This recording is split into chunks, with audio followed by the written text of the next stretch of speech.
آج ہم ایک کافی گہرے اور ذاتی موضوع پر بات کرنے والے ہیں۔ جی ایک ایسا تصور جو شاید آپ کہہ سکتے ہیں ہم سب کی زندگیوں سے جڑا ہوا ہے۔ بالکل۔ یہ خیال کہ اللہ تعالیٰ کی جو خوبصورت صفات ہے نا، ہوں اسماء الحسنہ، ہوں وہ صرف کوئی نظریاتی چیزیں نہیں ہیں یا صرف آسمانوں پر، جی نہیں، بلکہ وہ ہم انسانوں کے اندر بھی نظر آتی ہیں، جھلکتی ہیں۔ جی جھلکتی ہیں۔ اور اس سے بھی آگے یہ کہ ہم میں سے ہر ایک میں کوئی ایک صفت وہ خاص طور پر زیادہ نمایاں ہوتی ہے، غالب ہوتی ہے۔ جی آج کی گفتگو اسی پر ہے۔ صاحبزادہ آصف مہروی صاحب کی تعلیمات کی روشنی میں ان کی ایک ویڈیو اور کچھ تحریروں کی بنیاد پر۔ جی ہاں، انہوں نے اس پر کافی بات کی ہے، غالب صفت یا ڈومیننٹ ڈیوائن ایٹریبیوٹ کو پہچاننے پر۔ تو آج ہمارا مقصد یہی ہے کہ اس تصور کو ذرا کھول کر سمجھیں۔ بالکل، کہ یہ غالب صفت آخر ہے کیا، اس کا مطلب کیا ہے؟ اور اس کو جاننا کیوں ضروری ہے، اور کیسے پہچانا جائے۔ جی تو ایک تفصیلی جائزہ لیتے ہیں اس کا۔ شروع کرتے ہیں۔ تو پہلا سوال یہی بنیادی سوال کہ جب ہم کہتے ہیں اللہ کا کوئی ایک نام یا صفت کسی انسان میں زیادہ نمایاں ہے، تو عملی طور پر اس کا کیا مطلب بنتا ہے؟ دیکھیے، یہ کوئی بس لیبل لگانے والی بات نہیں ہے، اس سے کہیں گہری بات ہے۔ مطلب یہ ہے کہ اللہ کے کوئی ایک خاص تجلی، کوئی ایک خاص رنگ اس شخص کی پوری شخصیت پر، اس کے سوچنے کے انداز پر، اس کے احساسات، اس کے فیصلوں، اس کی طبیعت کے رجحان پر حاوی ہوتا ہے۔ اچھا، وہ ایک طرح سے مرکزی نقطہ بن جاتا ہے جس کے گرد اس کی ساری شخصیت گھومتی ہے۔ یعنی یہ صرف رویے کی بات نہیں ہے، اندرونی ساخت کی بات ہے، دنیا کو دیکھنے کا ایک انداز۔ بالکل بالکل، یہ وہ اینک بن جاتی ہے جس سے وہ شخص دنیا کو دیکھتا ہے، سمجھتا ہے۔ مثال کے طور پر جیسے مواد میں کچھ مثالیں دی گئی ہیں۔ جی، جیسے الرحمن کی صفت، جس شخص میں یہ غالب ہوگی نا، وہ صرف مہربان نہیں ہوگا۔ اچھا، وہ دوسروں کے درد کو غیر معمولی شدت سے محسوس کرے گا، کسی کی تکلیف دیکھے گا تو خود بے چین ہو جائے گا اور فوراً مدد کرنے کو دوڑے گا۔ یہ اس کی فطرت بن جاتی ہے۔ اور الحکیم کے بارے میں بھی تھا، وہ جو حکمت والے لوگ ہوتے ہیں۔ جی درست، وہ صرف عقل مند نہیں ہوتے، ان میں نا معاملات کی تہہ تک پہنچنے کی ایک خاص صلاحیت ہوتی ہے، گہرائی میں اترنے کی۔ بالکل، وہ سطحی باتوں سے مطمئن نہیں ہوتے، چیزوں کے بیچ کا تعلق، ان کے ممکنہ نتائج کیا ہوں گے، چھپے ہوئے اسباب کیا ہیں، وہ یہ سب سمجھنے کی کوشش کرتے ہیں۔ تبھی ان کا مشورہ بھی وزنی ہوتا ہے۔ جی ہاں، کیونکہ ان کی غالب صفت انہیں ایسا کرنے پر مجبور کرتی ہے۔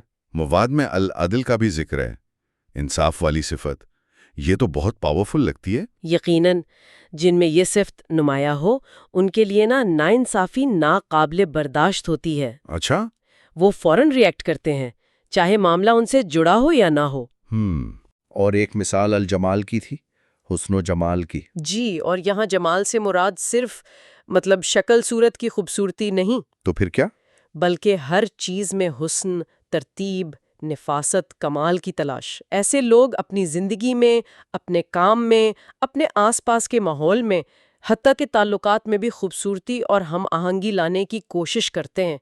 ان کے ہونے سے ایک سکون سا محسوس ہوتا ہے۔ چیزوں کو بہتر، زیادہ خوبصورت بنانے کا رجحان۔ بالکل، ان کا غالب رجحان یہی ہوتا ہے۔ یہ مثالیں تو واقعی واضح کرتی ہیں کہ یہ صفات صرف کتابوں میں نہیں، ہماری شخصیتوں کا حصہ ہیں، زندہ حقیقتیں۔ جی، تو پھر یہ جاننا کہ ہم پر کون سی صفت غالب ہے، یہ اتنا اہم کیوں سمجھا جاتا ہے؟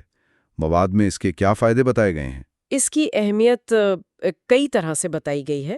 ایک تو یہ کہ اپنی غالب صفت کو پہچان کر انسان اپنی کمزوریوں کو طاقت میں بدل سکتا ہے۔ کمزوری کو طاقت میں؟ یہ کیسے؟ دیکھیں، بات یہ ہے کہ اکثر ہماری کمزوریاں جو ہیں نا، وہ دراصل ہماری ہی کسی غالب خوبی کا بے لگام یا غیر متوازن اظہار ہوتی ہیں۔ اچھا، مثال کے طور پر؟ جیسے بہت زیادہ رحم دلی کبھی کبھی یہ ہمیں نقصان دیتی ہے نا۔ ہاں بالکل۔ تو یہ ہو سکتا ہے الرحمن صفت کا ایک غیر متوازن پہلو ہو۔ جب آپ یہ سمجھ جاتے ہیں تو آپ رحم دلی ختم نہیں کرتے، بلکہ اسے حکمت اور عدل کے ساتھ بیلنس کرنا سیکھتے ہیں، تو وہ ایک تعمیری طاقت بن جاتی ہے۔ واہ! اور جیسے غصہ، شدید غصہ بھی کسی خوبی کا اظہار ہو سکتا ہے؟ ہو سکتا ہے، جیسے العدل کی صفت یا غیرت، اگر وہ بے قابو ہو جائے تو شدید غصے کی شکل میں نکلتا ہے۔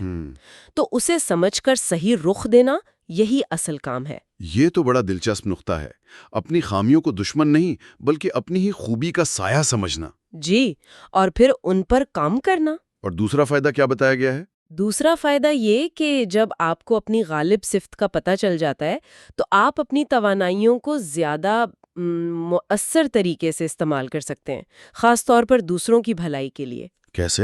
آپ کو پتہ چل جاتا ہے کہ آپ کی اصل طاقت کیا ہے، آپ کس فیلڈ میں زیادہ اچھا کام کر سکتے ہیں، معاشرے کو آپ سے زیادہ فائدہ کیسے ہو سکتا ہے۔ یعنی ایک بامقصد زندگی کی طرف رہنمائی ملتی ہے۔ بالکل، آپ اپنی صلاحیتوں کو صحیح جگہ لگا پاتے ہیں۔ اور تیسرا فائدہ جس پر کافی زور ہے وہ توازن کا حصول ہے۔ جی ہاں، توازن یا میزان، یہ تصور بہت مرکزی ہے۔ اپنی غالب صفت کو سمجھنا تو پہلا قدم ہے۔ اصل چیلنج کیا ہے؟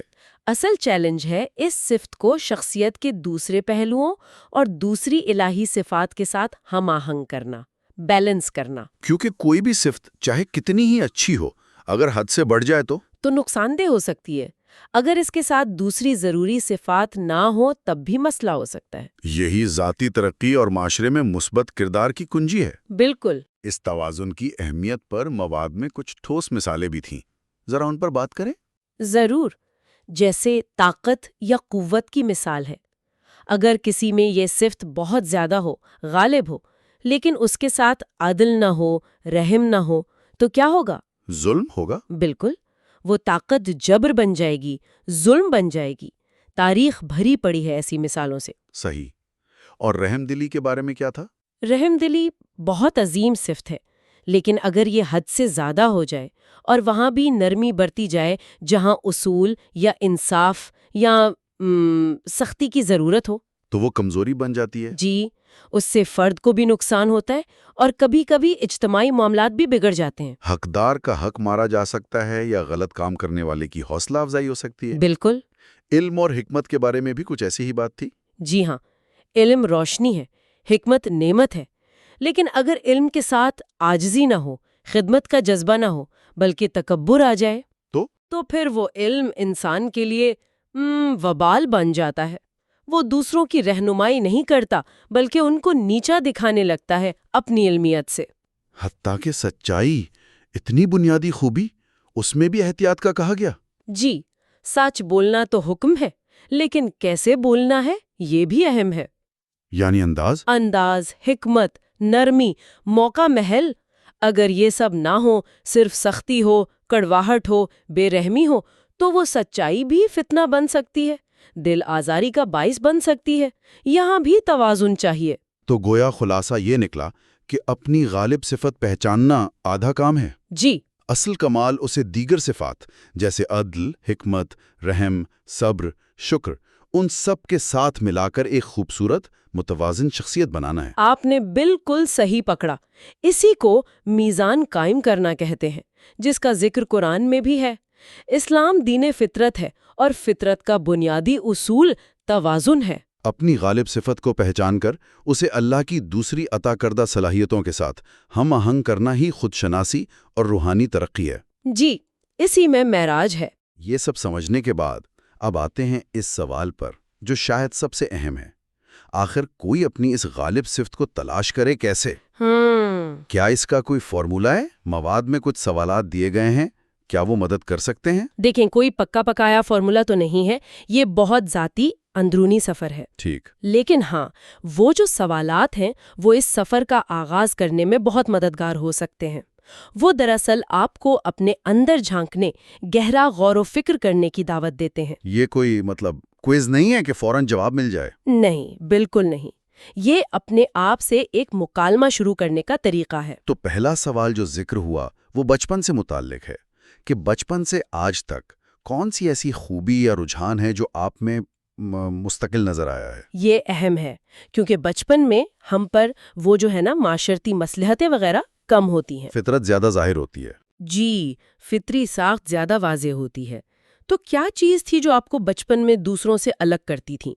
بہت زیادہ حساسیت، چیزیں کھوجنے کا شوق، دوسروں کی مدد کا جذبہ، لیڈرشپ؟ اس پر غور کرنا اپنی جڑوں کو تلاش کرنے جیسا ہے۔ بالکل۔ دوسرا سوال دوسروں کی رائے کے بارے میں تھا۔ لوگ، خاص کر قریبی لوگ، آپ کی کس خوبی کا ذکر زیادہ کرتے ہیں، کس حوالے سے پہچانتے ہیں؟ یہ بھی اہم زاویہ ہے۔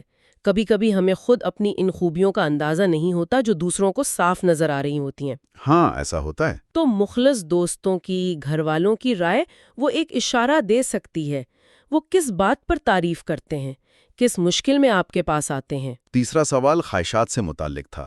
زندگی کی سب سے بڑی، سب سے گہری خواہش کیا ہے؟ جی، آپ کیا کرنا چاہتے ہیں، کیا بننا چاہتے ہیں، کیا نشان چھوڑنا چاہتے ہیں؟ اس کا غالب صفت سے کیا تعلق؟ ہماری جو سب سے شدید، سب سے مستقل خواہشات ہوتی ہیں نا، وہ اکثر ہماری غالب صفات کی عکاسی کرتی ہیں۔ مثال کے طور پر؟ اگر کوئی علم پھیلانے کی شدید خواہش رکھتا ہے تو ہو سکتا ہے اس میں العلیم یا الحکیم کی صفات ہوں۔ اگر کسی کی سب سے بڑی آرزو دکھی انسانیت کی خدمت ہے تو شاید الرحمن یا الرؤوف کا رنگ غالب ہو۔ چوتھا سوال ذرا مختلف تھا۔ سب سے زیادہ خوف کس چیز سے آتا ہے؟ یہ بھی گہرا سوال ہے۔ ہمارے خوف اکثر ان چیزوں سے جڑے ہوتے ہیں جنہیں ہم سب سے زیادہ اہمیت دیتے ہیں۔ اچھا۔ ناکامی کا خوف، تنہائی کا خوف، بے بسی کا خوف، ناانصافی کا خوف، یہ سب ہماری اندرونی اقدار اور غالب رجحانات کی طرف اشارہ کر سکتے ہیں۔ جس چیز کے کھونے کا ڈر سب سے زیادہ ہو؟ جی، وہ ہماری کسی بنیادی صفت یا اس سے جڑی کمزوری کی نشاندہی کر سکتا ہے۔ پانچواں سوال غصے کے بارے میں تھا۔ کس بات پر سب سے زیادہ شدید غصہ آتا ہے؟ غصہ ایک طاقتور جذبہ ہے اور یہ اکثر تب بھڑکتا ہے جب ہماری کسی گہری قدر کو، کسی اصول کو یا کسی غالب صفت کو ٹھیس لگتی ہے۔ جیسے؟ اگر کسی کو ناانصافی پر شدید غصہ آئے تو یہ العدل کی طرف اشارہ ہو سکتا ہے۔ اگر کسی کو جہالت یا بے وقوفی پر کوفت ہو تو شاید الحکیم کا پہلو نمایاں ہے۔ اگر بے رحمی یا ظلم دیکھ کر غصہ آئے تو الرحمن کی علامت ہو سکتی ہے۔ اور آخری سوال خوشی اور سکون سے متعلق تھا کہ کون سا طعم یا کیفیت سب سے زیادہ حقیقی اندرونی خوشی دیتی ہے؟ یہ شاید سب سے مثبت اشارہ ہے۔ وہ کام جن میں ہم پوری طرح ڈوب جاتے ہیں، جنہیں کرتے ہوئے وقت کا پتہ نہیں چلتا۔ بالکل، اور جن کے بعد گہری طمانینت اور خوشی محسوس ہوتی ہے، وہ اکثر ہماری فطری صلاحیتوں اور غالب صفات کے مطابق ہوتے ہیں۔ جب ہم اپنی فطرت کے مطابق جی رہے ہوتے ہیں تو خوشی ملتی ہے۔ جی، خوشی اور سکون خود بخود ملتے ہیں۔ تو یہ 6 سوالات ہیں جن پر غور و فکر کرنا چاہیے۔ جی، ان پر سنجیدگی سے سوچنا، شاید لکھنا یا کسی بھروسے مند شخص سے بات کرنا، یہ اس خود شناسی کے عمل میں مدد دے سکتا ہے۔ یہ بتدریج کھلنے والا عمل ہے۔ ٹھیک۔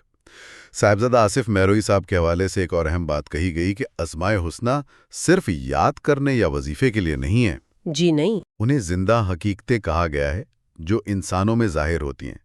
اس پر کیا کہیں گے؟ جی، اس سارے تصور کی روح ہے کہ اسماء الحسنہ صرف الفاظ یا نظریات نہیں بلکہ کائنات میں اور خاص طور پر انسان میں کام کرنے والی قوتیں ہیں۔ انسان اشرف المخلوقات اسی لیے ہے۔ جی، کہ اس میں اللہ نے اپنی صفات کی تجلیات کو سمجھنے اور ظاہر کرنے کی صلاحیت رکھی ہے۔ ہر انسان ایک آئینے جیسا ہے جس میں یہ صفات منعکس ہوتی ہیں۔ بالکل، فرق صرف یہ ہے کہ ہر آئینے کی ساخت، اس کی صفائی، اس کا زاویہ مختلف ہے۔ تو کسی میں کوئی صفت زیادہ روشن نظر آتی ہے، کسی میں کوئی اور۔ مواد میں اس کی کچھ روزمرہ مثالیں بھی دہرائی گئی تھی۔ جی ہاں، جیسے کہا گیا کہ جن میں رحمت کا پہلو غالب ہے، الرحمن کی تجلی، وہ آپ کو اکثر دکھی، بیمار، ضرورت مند لوگوں کی خدمت کرتے ملیں گے۔ انہیں اسی میں سکون ملتا ہے۔ جی، جن پر علم و حکمت کا رنگ چڑھا ہو، العلیم، الحکیم، لوگ خود بخود ان کی طرف رہنمائی کے لیے جاتے ہیں۔ ان کی باتوں میں، مشوروں میں وزن ہوتا ہے۔ اور جمال والے، الجمال، وہ جہاں ہوتے ہیں وہاں خوبصورتی اور ترتیب لانے کی کوشش کرتے ہیں، اپنے گھر میں، دفتر میں، لباس میں، گفتگو میں۔ ایک حسن اور سلیقہ۔ جی، وہ بے ترتیبی، بدصورتی سے تباہ نفرت کرتے ہیں۔ یہ ان کی اندرونی کیفیت کا باہر اظہار ہوتا ہے۔ ایک تحریر میں اسے تصوف سے بھی جوڑا گیا تھا۔ جی، تصوف میں نفس کی پہچان، تزکیہ نفس یعنی باطن کی صفائی اور مراقبے پر بہت زور ہے۔ اس کا مقصد بھی یہی ہے؟ ہاں، کہ انسان اپنے اندر کے حجابات ہٹا کر اپنے رب کی صفات کا جو حقیقی عکس ہے اسے پہچانے اور اپنے کردار میں ظاہر کرے۔ خود آگاہی تصوف کا بنیادی ستون ہے۔ اس ساری گفتگو سے جو ایک بہت اہم پیغام سامنے آ رہا ہے وہ انفرادیت کا ہے، کہ اللہ نے ہر انسان کو منفرد بنایا ہے۔ بالکل، مختلف مزاج، مختلف صلاحیتیں، مختلف غالب صفات۔ ہر انسان منفرد ہے۔ یہ سمجھنا بہت ضروری ہے۔ جب ہم یہ مان لیتے ہیں نا، تو ہم نہ صرف اپنی انفرادیت کو قبول کرتے ہیں بلکہ دوسروں کی انفرادیت کا بھی احترام کرتے ہیں۔ موازنہ نہیں کرتے پھر؟ جی، موازنہ کرنے یا سب کو ایک جیسا بنانے کی کوشش چھوڑ دیتے ہیں۔ ہم سمجھتے ہیں کہ ہر شخص اللہ کی تخلیق کا ایک الگ رنگ ہے، ایک الگ شاہکار۔ اور یہ خودشناسی پھر روحانی ترقی سے کیسے جڑتی ہے؟ جب انسان اپنی غالب صفت، اپنی اصل طاقت، اپنی کمزوریوں کو پہچان لیتا ہے اور پھر شعوری کوشش سے اپنی خوبیوں کو نیکی اور بھلائی میں استعمال کرتا ہے، کمزوریوں کو متوازن کرتا ہے اور یہ سب اللہ کی رضا کے لیے کرتا ہے، تو یہی عمل اس کی روحانی ترقی بن جاتا ہے۔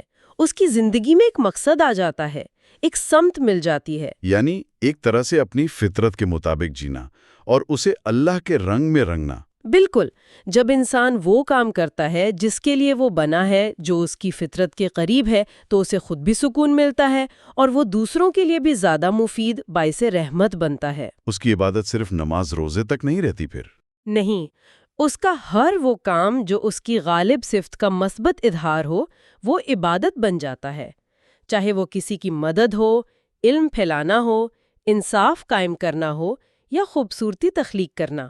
تو آخر میں اگر ہم اس گفتگو کے عملی پہلوؤں کو سمیٹنا چاہیں تو کیا مشورہ ہوگا؟ بنیادی پیغام یہی ہے، اپنے اندر جھانکیں۔ خود شناسی۔ جی، خود شناسی۔ ان سوالات پر غور کریں جو بتائے گئے، اپنی غالب خوبیوں کو پہچانیں، ان پر شکر کریں اور انہیں اللہ کی مخلوق کی بھلائی میں استعمال کریں۔ اور کمزوریوں کا کیا کریں؟ کمزوریوں کو سمجھیں، ان سے بھاگیں نہیں، انہیں اپنی ہی کسی خوبی کا غیر متوازن پہلو سمجھ کر حکمت سے درست کرنے کی کوشش کریں، توازن پیدا کریں۔ کسی ایک پہلو کو حاوی نہ ہونے دیں۔ بالکل، اور اس سارے عمل کو اپنی روحانی نشوونما کا ذریعہ بنائیں۔ بہت خوب۔ تو آج کی اس تفصیلی گفتگو کا خلاصہ یہ ہے کہ اللہ کی صفات کا عکس ہم سب میں ہے، ہر ایک میں کوئی نہ کوئی صفت زیادہ نمایاں یعنی غالب ہوتی ہے۔ جی، اس غالب صفت کو پہچاننا، سمجھنا اور پھر اسے دوسری صفات کے ساتھ متوازن کرنا، یہ ذاتی زندگی میں سکون، مقصد، توازن لانے کے لیے بھی ضروری ہے اور روحانی ترقی کے لیے بھی۔